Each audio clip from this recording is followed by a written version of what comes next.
आत्मा के पास सभी दुखी प्राणी आया करते थे कबीर बंदी छोड़ के पास,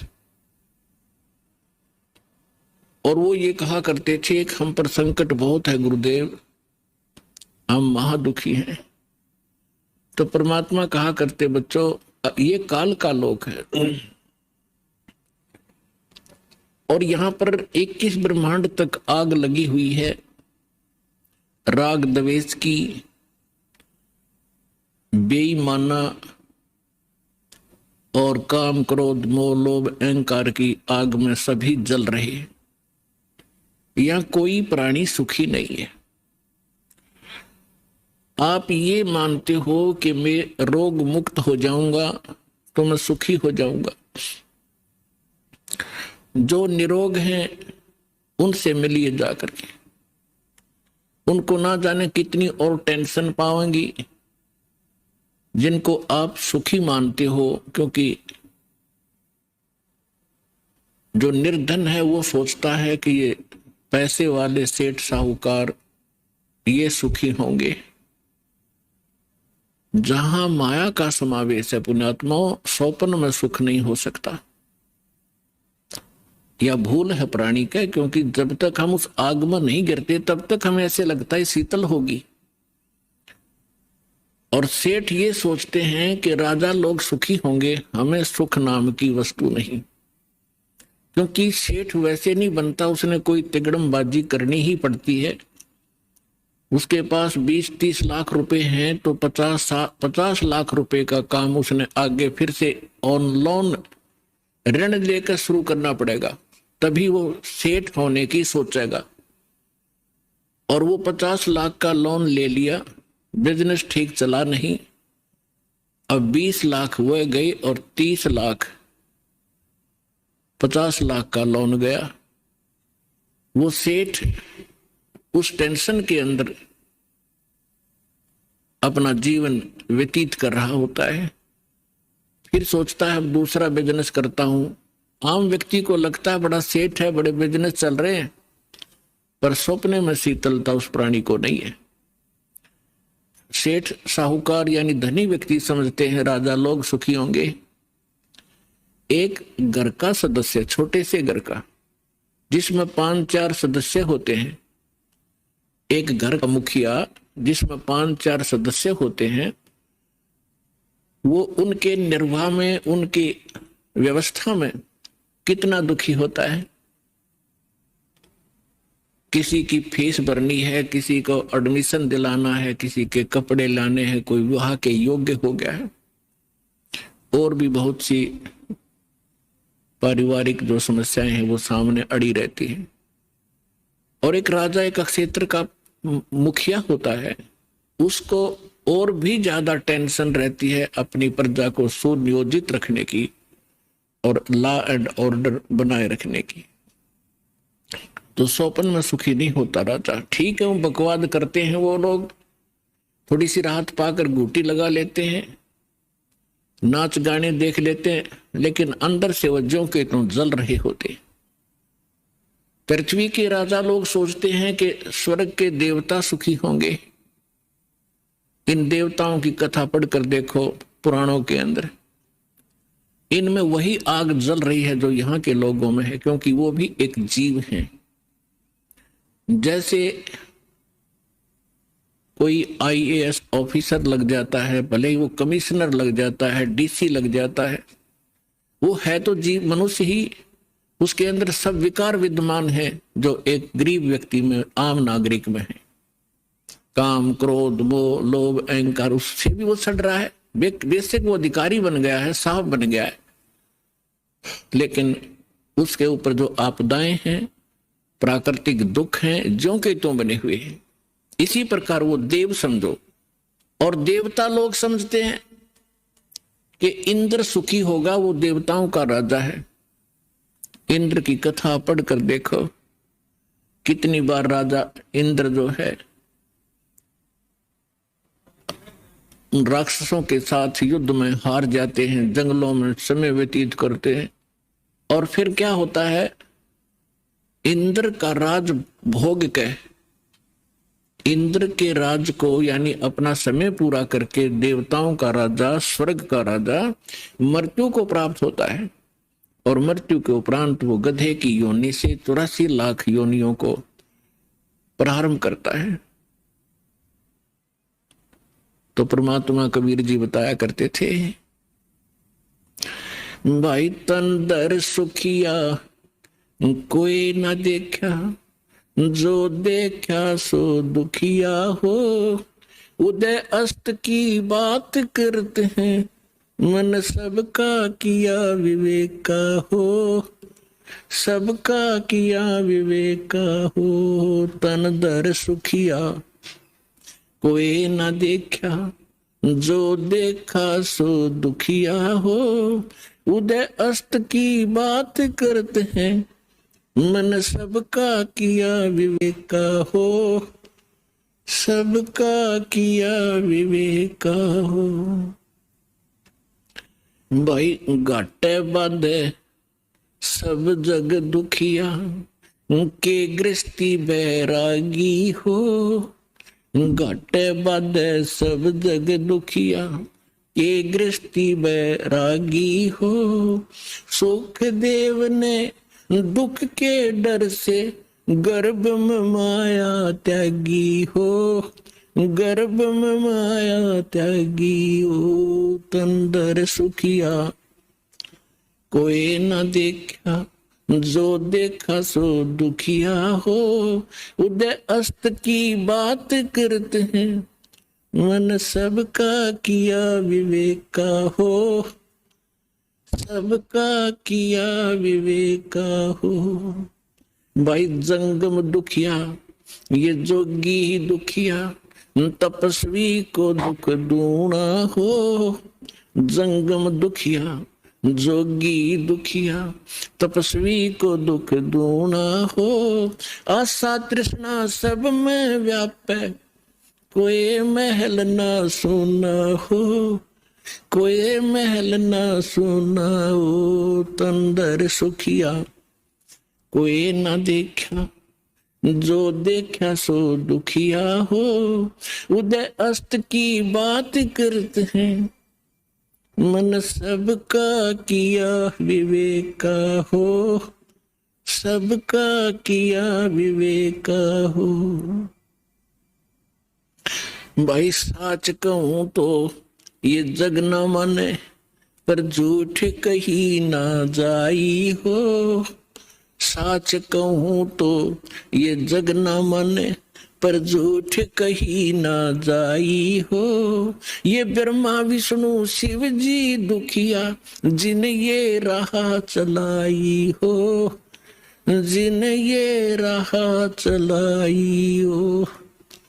तन दर सुखिया कोई न देखा, जो देखा सो दुखिया हो। उदय अस्त की बात करते हैं, मन सबका किया विवेक का हो, सबका किया विवेक का हो। भाई सूरपति दुखिया, भूपति दुखिया, ये रंग दुखी बपरीती हो। सूरपति दुखिया, भूपति दुखिया, रंग दुखी बपरीती हो। कहे कबीर और से भी दुखिया, एक संत सुखी मन जीती हो, संत सुखी मन जीती हो। तंदर सुखिया कोई न देखा, जो देखा सो दुखिया हो।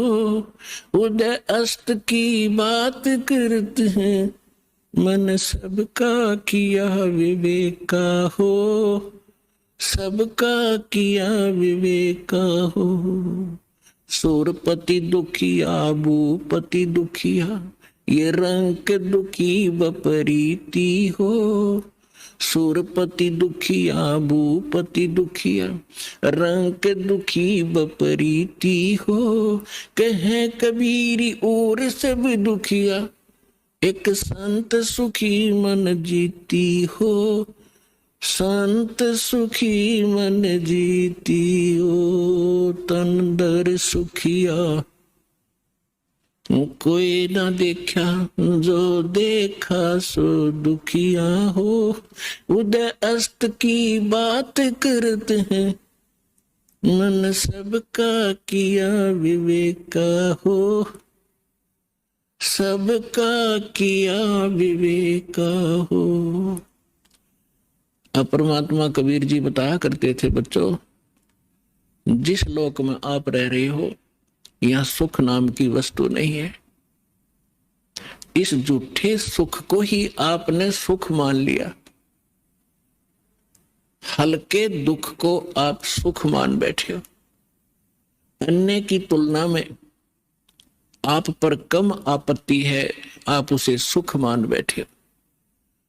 इस 21 ब्रह्मांड में सुख नाम की चीज नहीं है। क्या बताते हैं परमात्मा कि भाई घाटे बाद सब जग दुखिया और के गृहस्थी बैरागी हो। अपने आत्मा हमारा दुर्भाग्य रहा कि हमें ऐसे नकली गुरु धर्म गुरु प्राप्त हुए जिनको अपने सिलेबस का भी ज्ञान नहीं। वो टीचर कौन से खाते के। वैसे तो ये वर्ण बाद में बने हैं, हम सभी एक ही थे, ना कोई ब्राह्मण था, ना क्षत्रिय, ना शूद्र, ना वैसे, सभी भाई बहन थे। फिर इन्होंने अपने वर्क डिवाइड कर लिए। एक भाई ने यानी एक कुछ व्यक्तियों ने मिलकर कहा भी आप शिक्षा ग्रहण करो और सदग्रंथों को समझो और इस ज्ञान को हमें बताओ। तो उनको पंडित कहने लगे जो सदग्रंथ पढ़ा करते थे और सुनाया करते थे। वो थे स्टार्ट में हम एक ही, हमारा गोत्र है।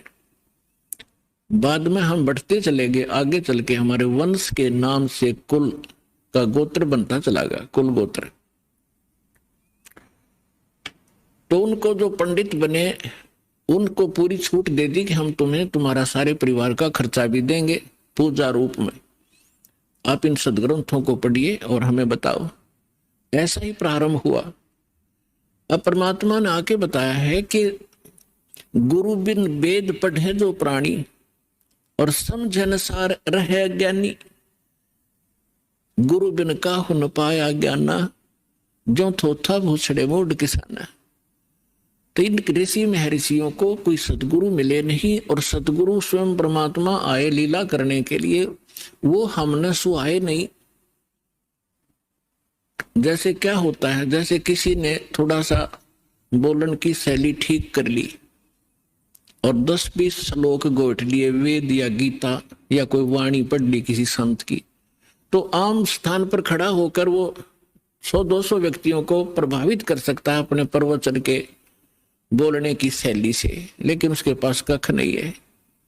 जब तक सदग्रंथों का संपूर्ण ज्ञान ना हो और कंप्लीट वे ऑफ वर्शिप यानी पूर्ण भक्ति विधि ना हो, तो ज्ञान भी एक आने का नहीं। परमात्मा कहते हैं गोरख से ज्ञानी गणेश सुख दे जति जिहान, और सीता सी बहु भारिया संत दूर स्थान। फिर परमात्मा कहते हैं कि श्रोता कोट अनंत है और वक्ता कोट अनंत और दानी कोट अनंत है, पर बिरले साधु संत। तो जो प्रसंग चल रहा है कि परमात्मा हमें बताया करते थे, वो स्वयं आकर के ज्ञान दिया करते थे, तो हमें आज तक ज्ञान प्राप्त ही नहीं था। हमने इस झूठे सुख को सुख मान लिया। जैसे एक व्यक्ति के 3 पुत्रों में से एक की मृत्यु होगी, अब पुत्र मरो चाहे पुत्री, पत्नी मरो चाहे पति, दुख तो भारी होता है। अब जिनके साथ हम कितने प्यार से लाड से रह रहे हैं, हम इतने ढीठ हैं, दुख चाहे इनसे भी ज्यादा आ जाओ पर मरे नहीं। हमारी मृत्यु ना हो तो हम इस दुख ने भी देख लेंगे, देखी जाएगी जैसे भी होगा। लेकिन ये दुख भी फिर मृत्यु भी, तो ये दोनों कष्ट यहां पर बने रहेंगे। तो उसके एक पुत्र की मृत्यु होने से बुरा हाल था, ना खा रहा था, ना पी रहा था, सारा परिवार रो रहा था। शोक व्यक्त करने के लिए कुछ व्यक्ति जाते हैं। उनमें से एक व्यक्ति ऐसा था जिसका एक ही पुत्र था, वही मृत्यु को प्राप्त हो चुका था कई वर्ष पूर्व। तो सांत्वना देने वालों ने कहा कि देख भाई, यहाँ तो मृत्यु एक ना एक दिन सबकी आनी है, और देख इसको देख कर जी ले, इसका एक ही पुत्र था और उसी की मृत्यु होगी, ये भी अपना समय व्यतीत कर रहा है। फिर उस व्यक्ति को जिसका पुत्र तीनों में से एक मृत्यु को प्राप्त हुआ था, तो उसको थोड़ा सा सांत्वना हुई, हौसला हुआ, ये सोचकर कि भगवान इससे तो मैं भी सुखी, मेरे दो तो बच गए। फिर वो ठीक हो गया, रोटी खा ली, थोड़ा सा गम दूर हुआ। अब खाक सुख हो गया, क्या पुत्र वापस आ गया वो? तो परमात्मा कहते हैं झूठे सुख को सुख है ये मान रहा मनमोद, ये सकल जबी ना काल का, कुछ मुख में कुछ बोध। और फिर परमात्मा हमें याद दिलाते हैं कि जो सुख सथल है उसका तुम्हें ज्ञान नहीं है, क्योंकि आज तक तुमने वो सूक्ष्म वेद प्राप्त नहीं हुआ। वो सुख स्थान बताने के लिए मैं आया हूं अपने निज लोक ते। परमात्मा कहते हैं अवगत से चल आया, मेरा कोई भेद मर्म नहीं पाया। परमात्मा अपनी महिमा कबीर जी स्वयं बताते हैं कि मैं सतलोक से चलकर आया हूं और मेरी महिमा से कोई परिचित नहीं है। अवगत से चल आया, मेरा कोई भेद मर्म नहीं पाया। अब क्या बताते हैं परमात्मा? एक बार गोरखनाथ जी ने रामानंद जी, स्वामी रामानंद जी आचार्य जी को आध्यात्मिक गोष्ठी के लिए पुकारा, बुलाया, आमंत्रित किया, ललकारा। अब रामानंद जी वैसे तो विद्वान माने जाते थे, गीता वेद घोट रखे थे उसने, कंठस्थ याद थे मंत्र सभी, लेकिन वो सिद्धि नहीं थी उनके पास। और ये नाथ जो होते हैं तपस्वी होते हैं, ये हठ योग करते रहते हैं।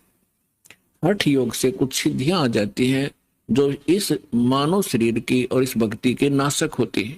आम व्यक्ति ये सोचता है कि इसने बहुत बड़ी उपलब्धि कर रखी है, सिद्धि प्राप्त करके कोई आकाश में उड़ जाता है और कोई किसी को दुआ बद्दुआ देकर दुखी सुखी कर देता है, थोड़ा बहुत अपनी पूंजी तय, फिर स्वयं कंगाल हो जाता है।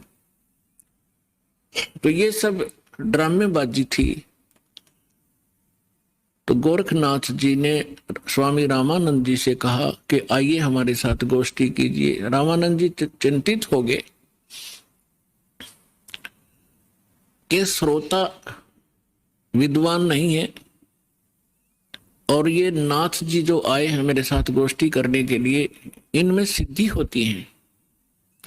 इन सिद्धियों को देखकर जनता उनको विजयी घोषित कर देगी और मेरी बेइज्जती होगी। वो बहुत चिंतित था। चिंतित थे स्वामी जी। उधर से परमेश्वर कबीर जी ने स्वामी रामानंद जी को अपना गुरु धारण कर रखा था, एक मर्यादा मेंटेन रखने के लिए। अपने आत्माओं, आज तक जो यह बात बिगड़ी रही,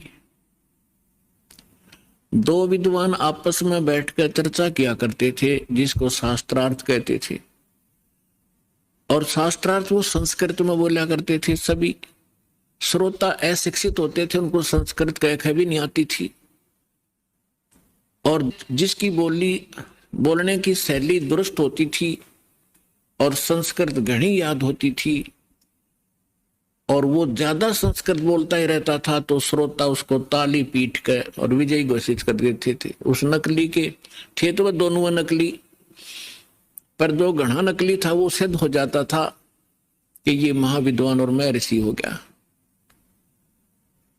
तो इस डर से रामानंद जी चिंतित थे कि श्रोता अशिक्षित है, ये कोई सिद्धि दिखा देगा और सब इसको विजयी घोषित कर देंगे। तो उस समय परमात्मा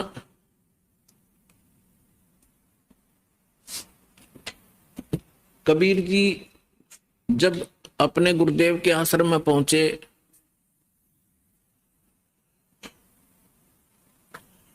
रामानंद जी को चिंतित देखकर पूछा, गुरुदेव चिंता का विषय आपका दास जानना चाहता है। पुण्यात्माओं, जब रामानंद जी के साथ परमात्मा का ऐसा व्यवहार था, यानी परमात्मा होते हुए अपने गुरु के सामने एक सुयोग्य शिष्य की भूमिका किया करते थे। हमारे लिए एक उदाहरण छोड़कर गए थे कि आप जी ने अपने गुरु जी के सामने कैसे रहना चाहिए, और साथ में प्रमाण दिया करते थे कि रामकृष्ण से कौन बड़ा।